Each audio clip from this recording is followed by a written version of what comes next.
una de las cosas que yo quería dejar claro con este conversatorio es, obviamente el Tratado de París fue extremadamente oneroso para España.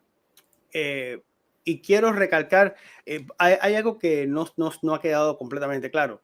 Y es que el artículo 9 del Tratado de París dice, los súbditos españoles naturales de la península, y solamente los súbditos españoles naturales de la península son los que se pudieron inscribir en ese registro creado por intervención extranjera.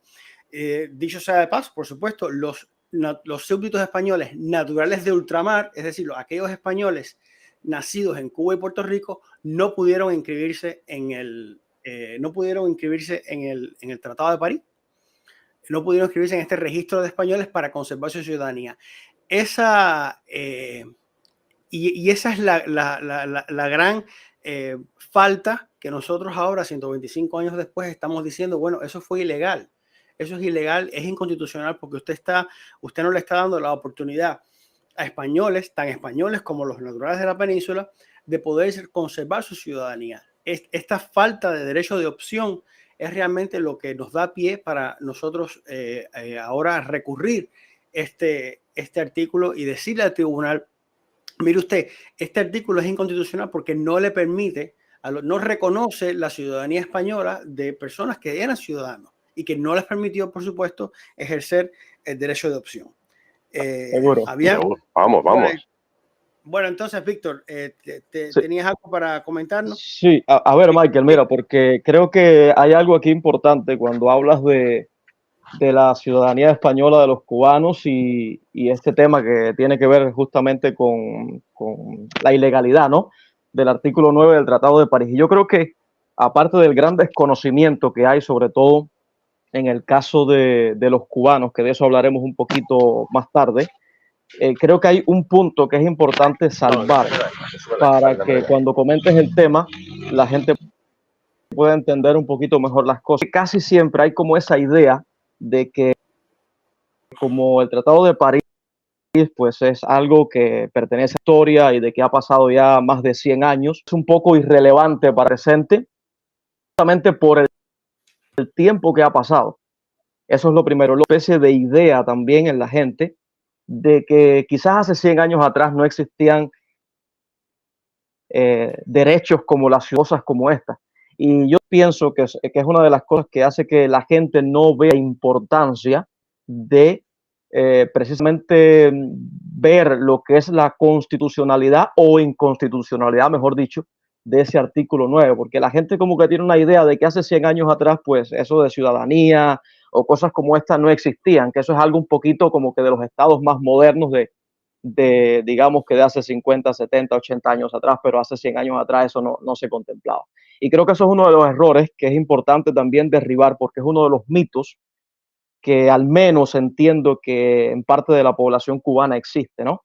Y que tiene que ver justamente también con toda esa leyenda negra que hemos ido identificando, que sufre también Cuba, porque así como ya hemos dicho en otros momentos que hay una leyenda negra general que sufre la hispanidad a nivel general, también en el caso de Cuba hay una especie de leyenda negra a lo interno, que es ese mito que sustenta, digamos que ese castillo que tiene que ver con la independencia y todo este tema. Entonces, sería bueno aclarar un poquito esto también, de que los derechos de ciudadanía o la ciudadanía como tal no es una cosa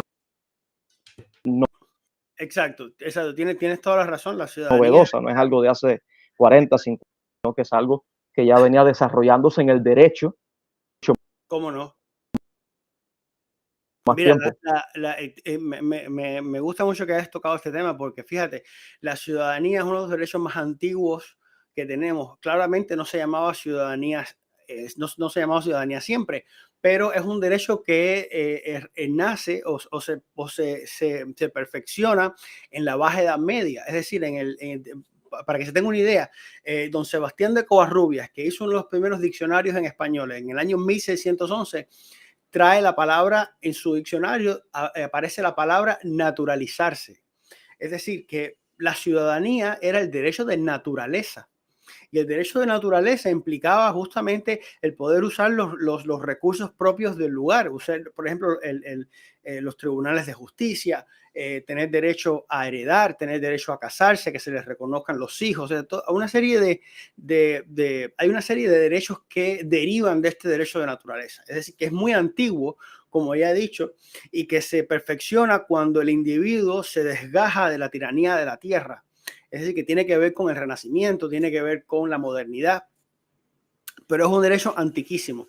Y es, por ejemplo, se puede ver en muchos documentos de los archivos españoles, del archivo de India, del archivo histórico nacional, cómo se habla de individuos que piden derecho de naturaleza, que piden carta de naturaleza, porque por alguna razón han vivido toda su vida en Castilla o van a pasar a Indias y piden al rey que les otorgue una carta de naturaleza. La carta de naturaleza no es más que hacerse ciudadano de Castilla o del reino al que van a pasar. Por lo tanto, es cierto que lo que tú dices es importante. Y por supuesto, hace 120 años ese derecho de ciudadanía o de nacionalidad existía y se usaba. Por ejemplo, los profesores los profesores que querían dar clases en la Universidad de La Habana tenían que ser ciudadanos españoles. Por supuesto. ¿Y quiénes eran los ciudadanos españoles? Personas que nacían también en Cuba, eran ciudadanos españoles. Era la única ciudadanía que existía. Entonces, este artículo 9 viene a cercenar un derecho histórico que los cubanos siempre disfrutamos, que es el derecho de ciudadanía española. Entonces, bueno, así que efectivamente es muy cierto lo que estás comentando. Víctor, no sé si Víctor el Boricua quiere hablar también. Saludos, nada, es muy interesante. Me parece que en esta cuestión de la ciudadanía y el concepto natural o naturalizarse, pues como mencionas, tiene orígenes en la Edad Media, y a mí me parece que también, y no sé, me corrigen ustedes que saben más, que están más duchos en cuanto al tema este, pero también recuerden que hay que verlo como, había un sentimiento paternalista en cuanto al rey y sus súbditos, ¿me entiendes?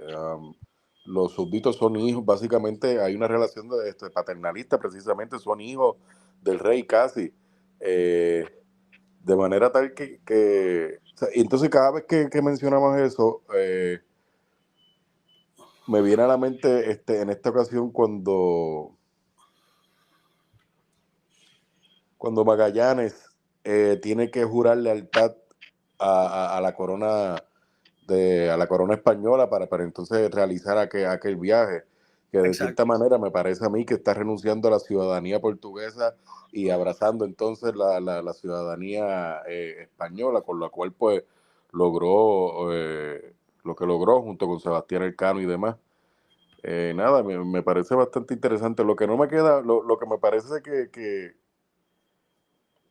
hay que aclarar es en torno al asunto de nosotros, los de ultramar.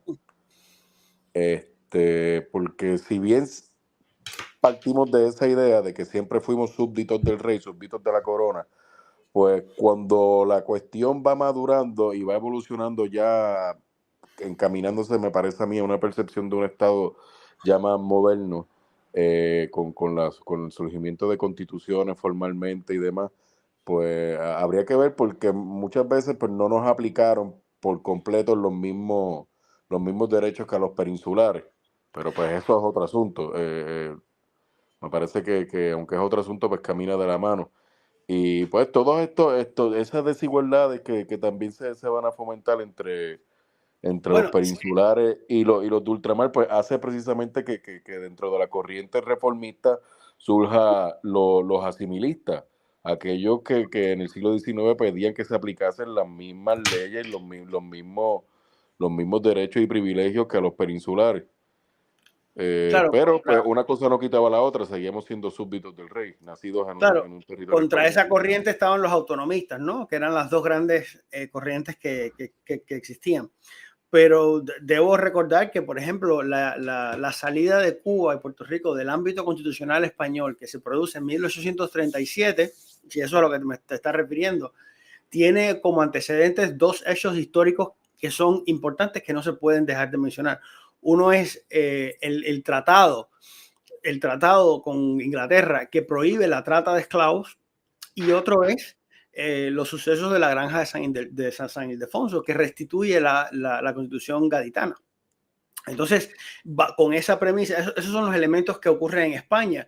Con esas premisas no se puede mantener a Cuba, porque las élites cubanas lo que pedían era más esclavos. Y para mantener la importación de esclavos no podían mantenerse dentro del ámbito constitucional español. Por lo tanto, son los que piden a España que saquen a Cuba de ese ámbito constitucional. Es decir, no es que... No es, los conservadores. Sí, pero no es como dicen por ahí, por ejemplo, que España privó de derechos a los cubanos en el 37. No, las propias élites cubanas pidieron que se sacara a Cuba del ámbito constitucional porque sencillamente porque estas dos cosas que ocurren, que es el tratado con Inglaterra, que lo que hace es prohibir la trata, y por otra parte que vuelve el régimen liberal. Que vuelve el régimen donde se obligan a la reina regente a que firme el tratado. Bueno, quería darle la palabra a Carlos García de bueno. Buenas noches, estoy escuchando atentamente. Bueno, lo último quería referirme sobre todo porque creo que lo demás lo corroboro todo y no quería yo añadir más porque no hay más que añadir. Lo último que a lo que refieres es por lo menos para desmitificar o aclarar lo que son las mal llamadas leyes especiales, ¿no? Me imagino. Porque sí. No sé si una vez lo escuché de ustedes, los cubanos, bueno, sobre todo los especialistas en el tratado. Por eso quiero que me rectifiques en el momento que diga cualquier cosa que esté fuera de uso, ¿no? Las leyes especiales me baso en la Constitución de 1876. Correcto. En la que dicen que, bueno, pues aparte de que Cuba y Puerto Rico son provincias de ultramar, pero con leyes especiales, entendí una vez y quería que me profundizaras en eso para que quedara claro de que no había ningún arraigo discriminatorio con respecto a la gente peninsular, a los ciudadanos de la península. Las leyes especiales se hicieron porque los propios antillanos, cubanos y puertorriqueños españoles, pidieron de alguna forma de que se mantuviera el régimen de esclavos y como ya era prohibido de todas, establecerlo en la Constitución, pues había que disfrazarlo con el nombre de leyes especiales. ¿Puede ser así? Sí, es exactamente así. Vale. Quiero para mí que lo desgranes bien porque muchas veces dicen que los españoles o en España se hicieron leyes discriminatorias y es que no fueron en España, es que fue obligada a España. Quiero que me lo... Las propias élites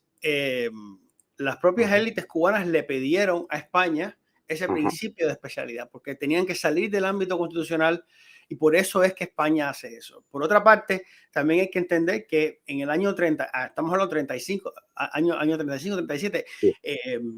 Cuba y Puerto Rico están solas como territorio español y el resto de América se está independizando. España quiere recuperar esos terrenos. Se produce, además, o sea, España no reconoce la independencia inmediatamente de los países hispanoamericanos.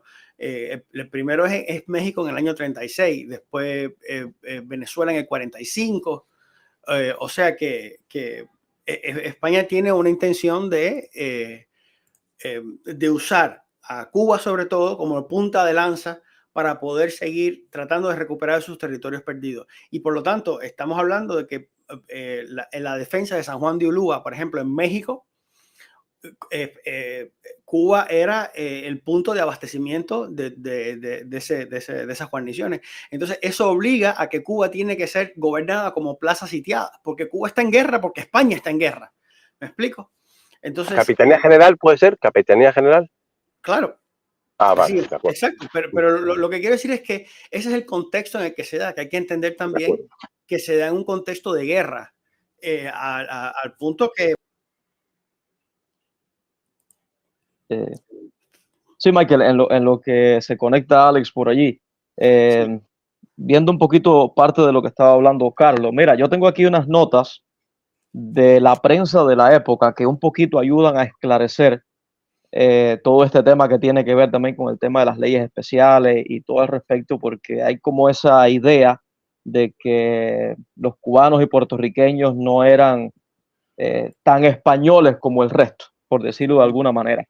Y yo creo que una de las mejores formas también de ver un poco cómo se manejaba este tema es cuando uno revisa un poco la prensa de la época. Y bueno, en el grupo yo he estado compartiendo un poquito acerca de diferentes periódicos y noticias de la prensa que reflejaban la visión social que había, en este caso, de los nacidos en Cuba y de los nacidos en Puerto Rico también. ¿Está por ahí Alex? Alex. No. Parece que ¿Se escucha bien cuando estoy hablando? Sí, se escucha bien. Se escucha bien. Ah, ok, perfecto. Mira, por ejemplo, aquí tengo el periódico La Gaceta Universal del 17 de noviembre de 1879. Mira lo que dice la Gaceta Universal de esa fecha. Estoy hablando 1879. Dice la Gaceta Universal: Cuba es España y los cubanos son españoles que no deben de ser confundidos como los criminales que intentan destruir una unión que no es posible romper. Eso es una cita textual de la prensa de la época en 1879. Cuba es España y los cubanos son españoles, lo dice. Exacto. Entonces hay una visión social también, porque no es solamente el marco jurídico, sino Exacto. también la visión social que hay tanto en la península como en ultramar. Pero no solamente se limita ahí, hay muchísimas citas más. Yo solamente he querido traer dos. Tengo otra aquí, por ejemplo, del Eco de Navarra, del 1 de febrero de 1896. Dice el Eco de Navarra, hablando sobre un artículo que escribió otro periódico que se llamaba La Época, y ya estamos hablando de 1896, que estábamos hablando ya, que había comenzado todo este tema de la guerra en el territorio de la isla de Cuba. Dice el Eco de Navarra, ocupándose La Época, o sea, el periódico La Época, de la proposición de beligerancia, la combate bajo distintos aspectos. Y entre otras cosas, afirma que es una enormidad y un absurdo el querer reconocer como beligerantes a los rebeldes a España, añadiendo que la guerra de Cuba, y miren aquí este detalle importante que señala la prensa, añadiendo que la guerra de Cuba es civil puramente y los insurrectos cubanos son españoles y se hayan sometidos a España.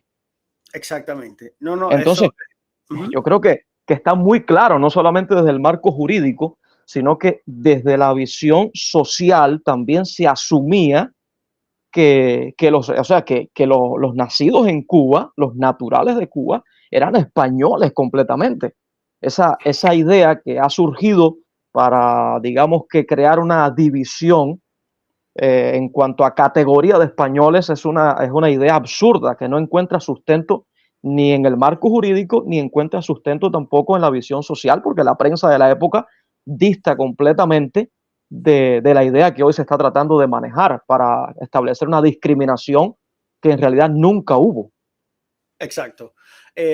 Otro elemento, sobre todo para demostrar los españoles que éramos los cubanos y puertorriqueños.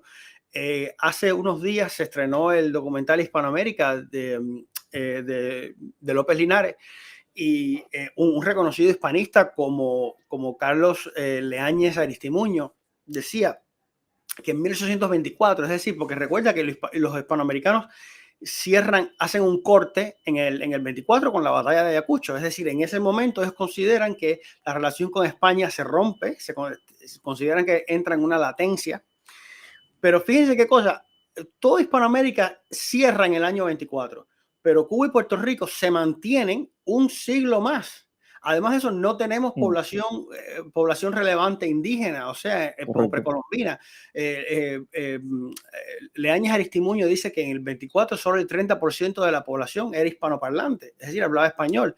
Nosotros no tenemos eso, nosotros somos españoles, pero no tenemos otra cosa que no sea España en nuestras... incluso, por ejemplo, los que vinieron de África como esclavos se adaptaron completamente a la cultura española, es decir, no se habla otra cosa que español. El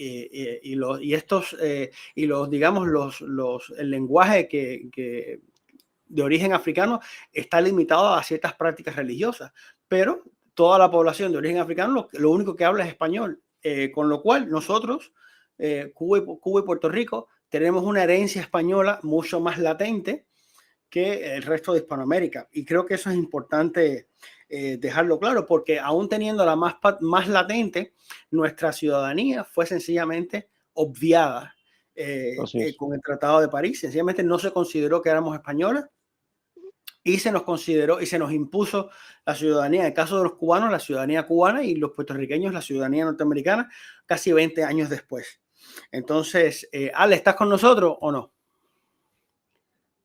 Creo que no, que se fue. Sí, es que tenía la conexión bien mala. Bueno. Sí, está la conexión bien mala. Entonces, bueno, nada, nosotros queríamos dejar claro que en la implementación del Tratado de París se cometió una gran injusticia, y es que no se les reconoció a los españoles de Cuba y Puerto Rico su condición de español. Por lo tanto, no pudieron inscribirse. Por lo tanto, eso es una base para nosotros decir que hay una gran violación en el Tratado de París, una violación de un derecho humano, porque la ciudadanía es un derecho humano. Entonces, hay una falta de reconocimiento de nuestra propia identidad. Y eso es el elemento más importante que, digamos, que alimenta la demanda que actualmente tenemos, que estamos en espera de sentencia. Además, y recibir una sentencia que pensamos recibirla en 2 o 3 semanas, lo que hará será terminar este capítulo, pero no se acaba la lucha, ¿no? Es decir, esa sentencia no nos va a devolver la ciudadanía, pero va a ser un escalón que veremos terminado y que habrá que relanzar para saber si vamos a apelar, si vamos a... ¿Qué es lo que haremos conociendo esa demanda? Entonces, si quieren agregar algo más, ¿ustedes? ¿No? Bueno, pues nada, entonces muchas gracias por la atención. Teníamos un par de cosas más planificadas, pero bueno, como la conexión está muy mala de parte de Ale, no pudimos completarla, pero pensamos que quizás en una próxima edición podamos completar un poquito más de información. Así que muchas gracias a todos por estar en sintonía. Buenas noches. Muchísimas gracias. Buenas noches a todos. Buenas noches a ti. Buenas noches.